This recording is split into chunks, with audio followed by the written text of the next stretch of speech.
हमारी ज़मीन कितनी पुरानी है और अगर ज़मीन को किसी तरीके से तोला जाए तो उसका वज़न कितना होगा। क्या आप जानते हैं ज़मीन पर दो ऐसी जगह मौजूद हैं जहां पर 6 महीने का दिन और 6 महीने की रात होती है। क्या होगा अगर 1600 किलोमीटर पर आवर की स्पीड से घूम रही ज़मीन अचानक से रुक जाए। क्या हम इंसान और ज़मीन के सारे जानदार ज़िंदा बच पाएंगे या फिर ज़मीन से हमेशा के लिए हमारा नामो निशान मिट जाएगा। जानने के लिए वीडियो के एंड तक बने रहिएगा।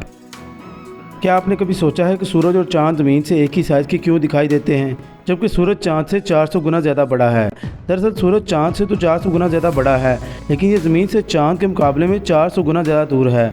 मतलब जहां ज़मीन से चांद की दूरी 3,85,000 किलोमीटर है, वहीं सूरज की ज़मीन से 15 करोड़ किलोमीटर दूरी है, जो कि ज़मीन और चांद के दरमियान की दूरी से तकरीबन 400 गुना ज़्यादा है। इसी वजह से सूरज इतना बड़ा और चांद इतना छोटा होने के बावजूद भी ये दोनों ज़मीन से तकरीबन एक ही साइज़ के दिखाई देते हैं।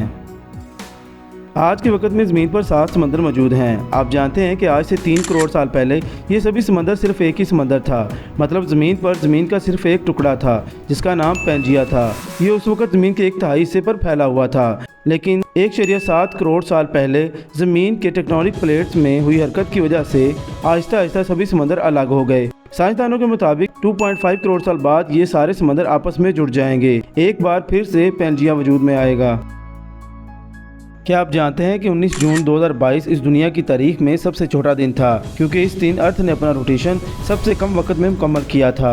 नॉर्मली ज़मीन अपने एक्सिस पर एक रोटेशन मुकम्मल करने के लिए 24 घंटे का वक्त लगाती है, लेकिन 19 जून 2022 को टाइम 24 घंटे में 1.5 मिलीसेकंड कम था। साइंसदानों को इसके पीछे की एग्जैक्ट वजह तो नहीं पता, लेकिन उन्होंने एक थ्योरी दी है जिसमें क्लाइमेट चेंज एक वजह हो सकती है। ज़मीन के अंदर इतना ज़्यादा गोल्ड है कि अगर इसे किसी वजह से बाहर निकाला जाए तो इतना ज़्यादा होगा कि पूरी ज़मीन के ऊपर 1 फुट मोटी सोने की चादर चढ़ जाएगी। लेकिन ज़मीन के अंदर सोने का पता लगाकर इसे कलेक्ट करने और इसे रिफाइन करके प्योर गोल्ड बनाने में कई सालों का वक्त लग जाएगा। क्या आप जानते हैं कि अभी तक ज़मीन से किसी भी इंसान ने चांद के दूसरे हिस्से को नहीं दिखा है। ज़मीन का एक चक्कर मुकम्मल करने के लिए चांद 27 दिन का वक्त लेता है और इतना ही वक्त चांद अपने एक्सिस पर घूमने पर लगाता है। इसी वजह से ज़मीन के सामने चांद का एक हिस्सा रहता है और ज़मीन से इंसान को हमेशा चांद का एक हिस्सा दिखाई देता है। अगर आप चांद पर ज़मीन को देखेंगे तो ज़मीन भी एक ही तरफ दिखाई देगी। हमारी ज़मीन 1600 किलोमीटर पर आवर की स्पीड से अपने एक्सिस के गिर्द घूम रही है, लेकिन क्या आपने कभी सोचा है कि अगर ज़मीन अचानक से घूमना बंद कर दे तो क्या होगा। टेक्निकली तो ऐसा पॉसिबल नहीं है कि ज़मीन अपने एक्सिस पर घूम रही हो और अचानक से रुक जाए, लेकिन अगर ऐसा कभी होगा तो क्या होगा।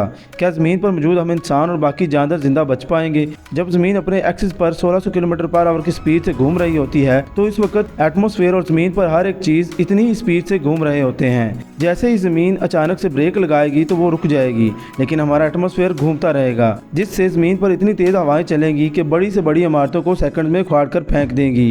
इन खतरनाक हवाओं की स्पीड 1600 किलोमीटर पर आवर की होगी, जिससे ज़मीन पर समुद्री तूफान आ जाएंगे और पूरी ज़मीन दरम बरम हो जाएगी। साथ ही 12 की शिद्दत का ज़लज़ला आ जाएगा जो ज़मीन को फाड़ कर रख देगा।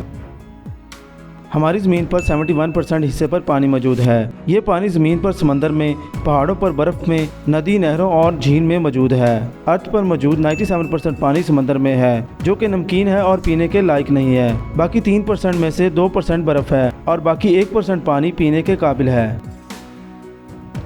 वैसे तो ज़मीन का एवरेज टेम्परेचर 16 डिग्री है, लेकिन ज़मीन पर ऐसी कई जगह मौजूद हैं जिसका टेम्परेचर बहुत ज़्यादा है या फिर बहुत ज़्यादा कम है। 10 जुलाई 1913 को अमेरिकन डेथ वैली में आज तक का सबसे हाईएस्ट टेम्परेचर रिकॉर्ड किया गया, जो कि 56.7 डिग्री है। अगर लोएस्ट टेम्परेचर की बात करें तो वो -89.2 डिग्री है, जो कि 21 जुलाई 1983 को रशिया में रिकॉर्ड किया गया।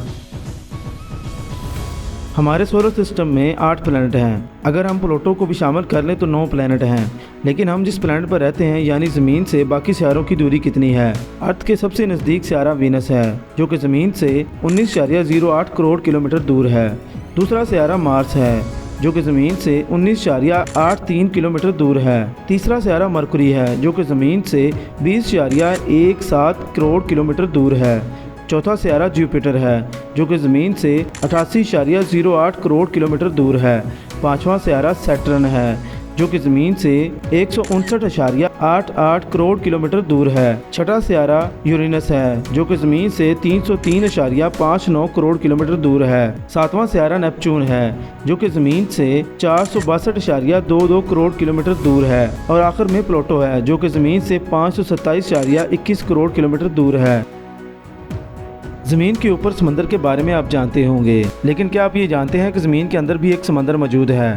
अभी जहाँ पर आप खड़े हैं या बैठे हैं वहाँ से तकरीबन 400 किलोमीटर नीचे समंदर है, जिसमें इतना पानी है कि ज़मीन पर मौजूद सारे पानी को अगर इकट्ठा किया जाए तो भी इसकी बराबरी नहीं कर पाएगा। लेकिन इस समंदर का कोई भी नाम नहीं है, क्योंकि ये ज़मीन की सतह के नीचे मौजूद है। इसकी खोज तब हुई थी जब ब्राज़ील के एक चट्टान से लावे के साथ पानी भी निकला था।